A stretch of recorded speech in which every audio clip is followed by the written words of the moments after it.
হরে কৃষ্ণ। আজ 14ই চৈত্র 1432 29 মার্চ 2026 রবিবার একাদশী কামোদা। এই একাদশী কামোদার দিনে আমি শ্রীমদ্ ভাগবতম পাঠ করছি।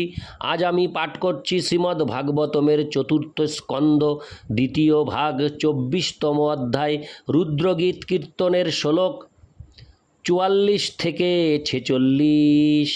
হরে কৃষ্ণ কৃষ্ণ কৃষ্ণ হরে হরে, হরে রাম রাম রাম হরে হরে। শ্লোক 44। দর্শনং নো দিদৃক্ষূণাং দেহি ভাগবতার্চিতম রূপং প্রিয়তমং শানং সর্বেন্দ্রিয় গুণাঞ্জনম। অনুবাদ: হে ভগবান, আমি আপনার সেই রূপ দর্শন করতে চাই যা আপনার অত্যন্ত প্রিয় ভক্তরা আরাধনা করেন।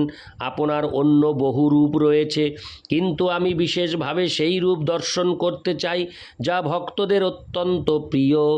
দয়া করে আপনি আমার প্রতি প্রসন্ন হয়ে সেই রূপ প্রদর্শন করুন, কারণ ভক্তদের আরাধ্য সেই রূপই কেবল ইন্দ্রিয়ের সমস্ত আবেদনগুলি পূর্ণরূপে তৃপ্ত করতে পারে। তাৎপর্য: শ্রুতি বা বৈদিক মন্ত্রে বলা হয়েছে যে পরম সত্য হচ্ছে সর্বকাম, সর্বগন্ধ, সর্বরস, অথবা পক্ষান্তরে বলা যায় যে তিনি রসবৈষ, অর্থাৎ তিনি সমস্ত আস্বাদনীয় সম্পর্কের রসের উৎস। আমাদের বিভিন্ন ইন্দ্রিয় রয়েছে। হরে কৃষ্ণ। আস্বাদনীয় সম্পর্কের অর্থাৎ রসের উৎস। আমাদের বিভিন্ন ইন্দ্রিয় রয়েছে: দর্শনেন্দ্রিয়, রসনেন্দ্রিয়, ঘ্রাণেন্দ্রিয়, স্পর্শেন্দ্রিয় ইত্যাদি। এবং ইন্দ্রিয়গুলি যখন ভগবানের সেবায় যুক্ত হয় তখন আমাদের ইন্দ্রিয়ের সমস্ত প্রবণতাগুলি তৃপ্ত হয়ে যায়। ঋষিকেন ঋষিকেশ সেবনং ভক্তিরুচ্যতে। ভক্তির অর্থ হচ্ছে সমস্ত ইন্দ্রিয়গুলিকে ইন্দ্রিয়ের ঈশ্বর ঋষিকেশের সেবায় যুক্ত করা। নারদ পঞ্চরাত্র: আমাদের জড় ইন্দ্রিয়গুলি কিন্তু কখনো ভগবানের সেবায় যুক্ত হতে পারে না, তাই সমস্ত উপাধি থেকে মুক্ত হতে হয়। সর্বোপাধি বিনির্মুক্তম তৎপরত্বেন নির্মলম। সমস্ত উপাধি বা অহংকার থেকে মুক্ত হয়ে শুদ্ধ হতে হয়। আমরা যখন আমাদের ইন্দ্রিয়গুলি ভগবানের সেবায় যুক্ত করি তখন ইন্দ্রিয়ের বাসনা বা প্রবণতাগুলি পূর্ণরূপে তৃপ্ত হয়। শিব তাই ভগবানের সেই রূপ দর্শন করতে চেয়েছেন যা বৌদ্ধ দার্শনিকদের চিন্তার অতীত। নির্বিশেষবাদী ও শূন্যবাদীদেরও পরম সত্যের রূপ দর্শন করতে হয়। বৌদ্ধ মন্দিরে ধ্যানমগ্ন বুদ্ধদেবের মূর্তি থাকে, কিন্তু বৈষ্ণব মন্দিরে ভগবান যেভাবে পূজিত হন, যেমন রাধাকৃষ্ণ, সীতারাম অথবা লক্ষ্মীনারায়ণ, সেইভাবে তাদের পূজা করা হয় না। বিভিন্ন বৈষ্ণব সম্প্রদায়ে রাধাকৃষ্ণ অথবা লক্ষ্মীনারায়ণের পূজা হয়। শিব ভগবানের পূর্ণ রূপ সেইভাবে দেখতে চেয়েছিলেন ঠিক যেভাবে ভক্তরা তা দেখতে চান। রূপং প্রিয়তমং শানাম শব্দগুলি বিশেষভাবে ইঙ্গিত করছে যে শিব ভগবানের সেই রূপ দর্শন করতে চান যা ভক্তদের অত্যন্ত প্রিয়। শানাম শব্দটি বিশেষ তাৎপর্যপূর্ণ, কারণ ভক্তরাই কেবল ভগবানের অত্যন্ত প্রিয়। জ্ঞানী, যোগী ও কর্মীরা ভগবানের ততটা প্রিয় নয়, কারণ কর্মীরা তাদের আবশ্যকতাগুলির সরবরাহকারী রূপে ভগবানকে দেখতে চায়। জ্ঞানীরা তাকে দর্শন করতে চায় তার সঙ্গে এক হয়ে যাওয়ার জন্য, এবং যোগীরা তাকে হৃদয়ে আংশিকভাবে প্রকাশমান পরমাত্মা রূপে দর্শন করতে চায়। কিন্তু ভক্তেরা তাকে তার পূর্ণ স্বরূপে দর্শন করতে চান। সেই সম্বন্ধে ব্রহ্মসংহিতায় 5:30 বলা হয়েছে: বেনুং কক্নন্তমরবিন্দ দলায়ত্তাক্ষং বর্হাবতং সমশীতাম্বুদ সুন্দরাঙ্গম কন্দর্পকটিকমনীয় বিশেষ শোভং গোবিন্দমাদি পুরুষং তমহং ভজামি। আমি আদি পুরুষ গোবিন্দের ভজনা করি, যিনি বংশী বদনে অত্যন্ত নিপুণ, যার নয়ন পরিস্ফুটিত কমল দলের মতো, যার মস্তক শিখি পুচ্ছের দ্বারা অলঙ্কৃত, যার সুন্দর রূপ বর্ষার জল ভরা মেঘের মতো নীলবর্ণ এবং যার অতুলনীয় সৌন্দর্য কোটি কোটি কামদেবকে মোহিত করে। এই বর্ণনা অনুসারে এইভাবে শিব ভগবানকে দর্শন করতে চেয়েছেন, অর্থাৎ ভক্তদের কাছে তিনি যেভাবে প্রকাশিত হন সেইভাবে তাকে দেখতে চেয়েছিলেন। তাৎপর্য এই যে শিব ভগবানকে তার পূর্ণ স্বরূপে দর্শন করতে চেয়েছিলেন। নির্বিশেষবাদী বা শূন্যবাদীদের মতো তাকে দর্শন করতে চাননি। ভগবান যদিও তার হরে কৃষ্ণ তার বিবিধ রূপে এক, অদ্বৈতম, অচ্যুতম, অনাদিম, তবুও গোপীজন বল্লভ রূপে হরে কৃষ্ণ গোপীজন বল্লভ রূপে ও গোপ বালকদের সখারূপে তার কৈশোর মূর্তি তার পরম পূর্ণ স্বরূপ। তাই বৈষ্ণবগণ ভগবানের বৃন্দাবন লীলার রূপটিকে তার সর্বপ্রধান স্বরূপ বলে মনে করেন। ইতি শ্লোক 44, শ্লোক 45 থেকে 46। স্নিগ্ধ প্রাবীড় ঘন শ্যামং সর্বসৌন্দর্য সংগ্রহম চার্বায়ত চতুর্বাহু সুজাতরুচিরাননম পদ্মকোশ পলাশাক্ষং সুন্দরভ্রু সুনাসিকম সুদ্বিজং শুকোপলাশং সমকর্ণ বিভূষণম। অনুবাদ: ভগবানের রূপ বর্ষার সুস্নিগ্ধ মেঘের মতো শ্যামবর্ণ। বর্ষার ধারা যেমন স্নিগ্ধ, তার দেহের সৌন্দর্যও তেমন স্নিগ্ধ। নিঃসন্দেহে তিনি হচ্ছেন সমস্ত সৌন্দর্যের সমষ্টি। ভগবানের চতুর্ভুজ ও পদ্ম পলাশের মতো নেত্র সমন্বিত, তার মুখমণ্ডল অপূর্ব সুন্দর, তার নাসিকা উন্নত, তার হাসি অত্যন্ত মনোহর, তার কপোল অত্যন্ত সুন্দর এবং সম্পূর্ণরূপে বিভূষিত, তার কর্ণযুগল সমানভাবে সুন্দর। তাৎপর্য: গ্রীষ্মের প্রখর তাপের পর আকাশে যখন ঘন কালো মেঘ দেখা যায় তখন তা মনকে মুগ্ধ করে। ব্রহ্মসংহিতায় প্রতিপন্ন হয়েছে বর্হাবতং সমঃ অশীতাম্বুদ সুন্দরাঙ্গম। ভগবান তার কেশে ময়ূরের পুচ্ছ ধারণ করেন, আর তার অঙ্গ কান্তি ঠিক বর্ষার জল ভরা মেঘের মতো শ্যামবর্ণ। তার রূপ অত্যন্ত সুন্দর এবং স্নিগ্ধ, কন্দর্প কোটি কমনীয়। কৃষ্ণের সৌন্দর্য এতই মনোমুগ্ধকর যে কোটি কোটি কন্দর্পের সঙ্গেও তার তুলনা করা চলে না। বিষ্ণুরূপে ভগবানের রূপ সমস্ত ঐশ্বর্যে বিভূষিত। শিব তাই নারায়ণ বা বিষ্ণুর সবচাইতে ঐশ্বর্যশালী রূপ দর্শন লাভের বাসনা করছেন। সাধারণত ভগবানের আরাধনা শুরু হয় নারায়ণ বা বিষ্ণুর আরাধনার মাধ্যমে, আর কৃষ্ণ ও রাধার আরাধনা সবচাইতে গোপনীয়। ভগবান নারায়ণের আরাধনা হয় পাঞ্চরাত্রিক বিধির দ্বারা, আর শ্রীকৃষ্ণের আরাধনা হয় ভগবদ বিধির দ্বারা। পাঞ্চরাত্রিক বিধির দ্বারা ভগবানের পূজা না করে কেউ ভাগবত বিধির দ্বারা ভগবানের পূজা করতে পারে না। প্রকৃতপক্ষে নবীন ভক্তরা পাঞ্চরাত্রিক বিধির দ্বারা বা নারদ পঞ্চরাত্রে যে সমস্ত বিধিবিধান দেওয়া হয়েছে তার দ্বারা ভগবানের পূজা করেন। নবীন ভক্তরা রাধাকৃষ্ণের আরাধনা করতে পারে না, তাই মন্দিরে বিধি বিধানের দ্বারা লক্ষ্মীনারায়ণের পূজা করা হয়। মন্দিরে রাধাকৃষ্ণের বিগ্রহ থাকলেও নবীন ভক্তরা প্রকৃতপক্ষে লক্ষ্মীনারায়ণের পূজা করে থাকেন। পাঞ্চরাত্রিক বিধি অনুসারে আরাধনাকে বলা হয় বিধিমার্গ, আর ভাগবত বিধি অনুসারে আরাধনাকে বলা হয় রাগমার্গ। রাগমার্গ সেই সমস্ত ভক্তদের জন্য যারা বৃন্দাবনের স্তরে উন্নীত হয়েছেন। ব্রজবাসীরা, গোপিকারা, মা যশোদা, নন্দ মহারাজ, গোপ বালক, গাভী ও অন্য সকলে প্রকৃতপক্ষে রাগমার্গ বা ভাগবত মার্গের স্তরে রয়েছেন। তারা মূলত দাস্য, সখ্য, বাৎসল্য, মাধুর্য, শান্ত এই পাঁচটি রসে অংশগ্রহণ করেন।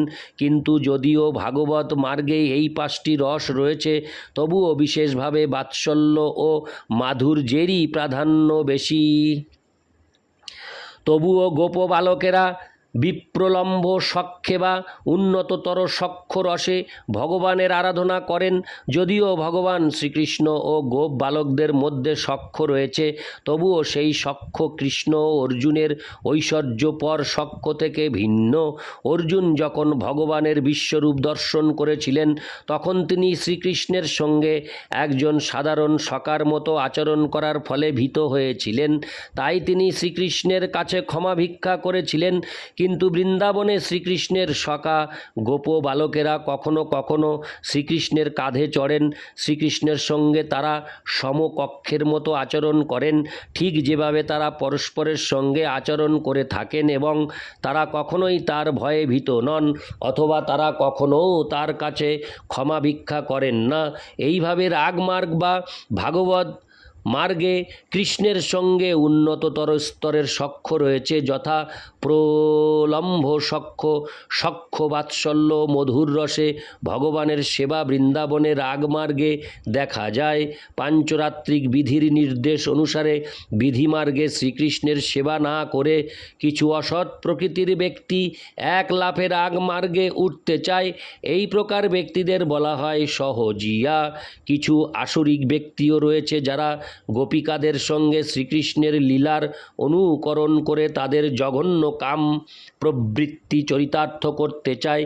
এই সমস্ত অসুরেরা যারা রাগমার্গ সম্বন্ধে গান লিখে বই ছাপায়, তারা নিশ্চিতভাবে নরকের মার্গে এগিয়ে চলেছে। দুর্ভাগ্যবশত তারা তাদের সঙ্গে সঙ্গে অন্যদেরও সেই পথে টেনে নিয়ে যায়। কৃষ্ণ ভক্তদের অত্যন্ত সাবধানতার সঙ্গে সেই সমস্ত অসুরদের সঙ্গ বর্জন করা উচিত।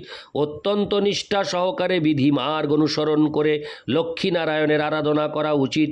যদিও মন্দিরে ভগবান রাধাকৃষ্ণ রূপে বিরাজমান থাকতে পারেন, রাধাকৃষ্ণের মধ্যে লক্ষ্মী নারায়ণও রয়েছেন, তাই কেউ যখন বিধি মার্গে ভগবানের আরাধনা করেন, তখন ভগবান লক্ষ্মী নারায়ণ রূপে তার সেবা গ্রহণ করেন। ভক্তির হরে কৃষ্ণ ভক্তিরসামৃত সিন্ধু গ্রন্থে রাধাকৃষ্ণ বা লক্ষ্মী নারায়ণের বিবিধ মার্গে সেবা করার সমস্ত নির্দেশ পূর্ণরূপে দেওয়া হয়েছে। বিধিমার্গে সেবার ক্ষেত্রে যদিও 64 প্রকার অপরাধ রয়েছে, কিন্তু রাগমার্গে এই সমস্ত অপরাধের বিচার নেই, কারণ সেই স্তরের ভক্ত এত উন্নত স্তরে অধিষ্ঠিত হন যে অপরাধের তখন আর কোনো প্রশ্নই থাকে না। কিন্তু আমরা যদি বিধিমার্গ অনুসরণ না করে অপরাধের ব্যাপারে অত্যন্ত সচেতন না হই, তাহলে ভগবদ ভক্তির পথে অগ্রসর হওয়া সম্ভব হবে না। শ্রীকৃষ্ণের সৌন্দর্য বর্ণনা করে শিব চার্বায়ত চতুর্বাহু সুজাত রুচিরাননম পদটি ব্যবহার করেছেন, অর্থাৎ তিনি নারায়ণ বা বিষ্ণুর সুন্দর চতুর্ভুজের বর্ণনা করেছেন। যারা ভগবান শ্রীকৃষ্ণের আরাধনা করেন তারা তাকে সুজাত রুচিরাননম বলে বর্ণনা করেন। বিষ্ণু তত্ত্বে ভগবানের লক্ষ লক্ষ রূপ রয়েছে, কিন্তু সেই সমস্ত রূপের মধ্যে শ্রীকৃষ্ণের রূপ হচ্ছে সবচাইতে সুন্দর। তাই যারা শ্রীকৃষ্ণের আরাধনা করেন তাদের জন্য সুজাত রুচিরাননম শব্দটির ব্যবহার হয়েছে। শ্রী বিষ্ণুর হরে কৃষ্ণ শ্রী বিষ্ণুর 4টি হাতের বিভিন্ন উদ্দেশ্য রয়েছে।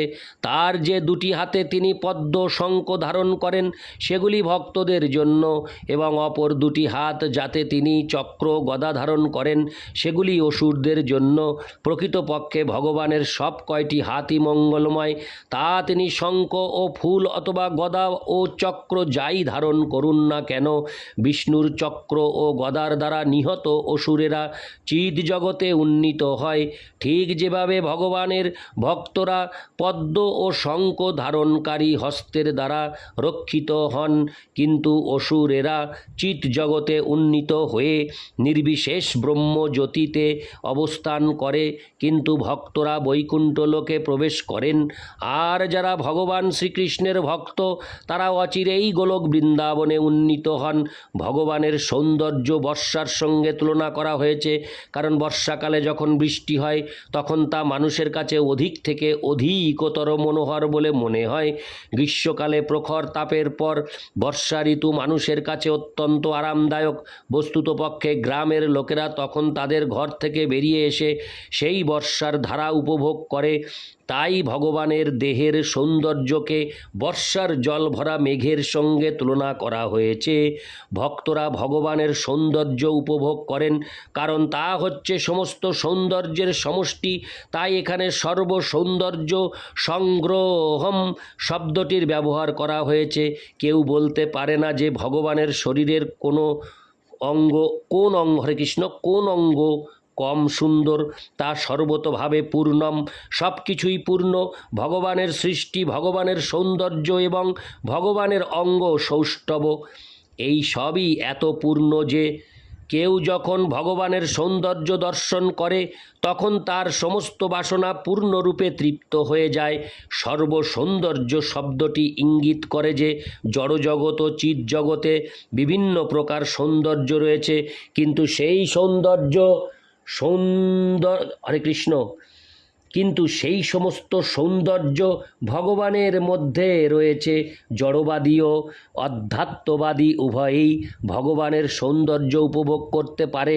যেহেতু ভগবান সুর ও অসুর, জড়বাদী ও অধ্যাত্মবাদী সকলকেই আকর্ষণ করেন, তাই তার নাম কৃষ্ণ। তেমনি তার ভক্তরাও সকলকে আকর্ষণ করেন। ষড়গোস্বামী স্তোত্রে উল্লেখ করা হয়েছে, ধীরাধীর জন প্রিয়ই।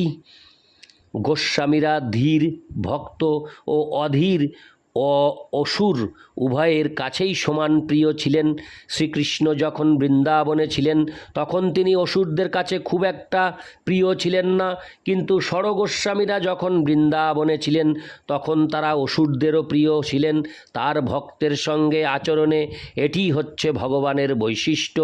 ভগবান কখনো কখনো তার ভক্তদের নিজের থেকেও বেশি কৃতিত্ব প্রদান করেন। যেমন কুরুক্ষেত্রের রণাঙ্গনে শ্রীকৃষ্ণ অস্ত্র ধারণ করেননি, তিনি কেবল নির্দেশ দিয়েছিলেন এবং এইভাবে যুদ্ধ জয়ের সমস্ত কৃতিত্ব তিনি অর্জুনকে দান করেছেন। নিমিত্তমাত্রং ভব সব্যসাচীন, হে সব্যসাচী অর্জুন, এই যুদ্ধে তুমি কেবল নিমিত্তমাত্র হও। ভগবদ্গীতা 11:33 ভগবান সমস্ত আয়োজন করে রেখেছিলেন, কিন্তু যুদ্ধ জয়ের কৃতিত্ব অর্জুনকে দেওয়া হয়েছিল। তেমনি কৃষ্ণ ভাবনামৃত আন্দোলনে সব কিছুই ঘটছে শ্রী চৈতন্য মহাপ্রভুর ভবিষ্যদ্বাণী অনুসারে, কিন্তু শ্রী চৈতন্য মহাপ্রভু তার সমস্ত কৃতিত্ব দিচ্ছেন তার ওই কান্তিক সেবকদের। এইভাবে ভগবানকে এখানে সর্বসৌন্দর্য সংগ্রহম বলে বর্ণনা করা হয়েছে। ইতি শ্লোক 44, হরে কৃষ্ণ, ইতি শ্লোক 45 থেকে 46। হরে কৃষ্ণ কৃষ্ণ কৃষ্ণ হরে হরে, হরে রাম রাম রাম হরে হরে।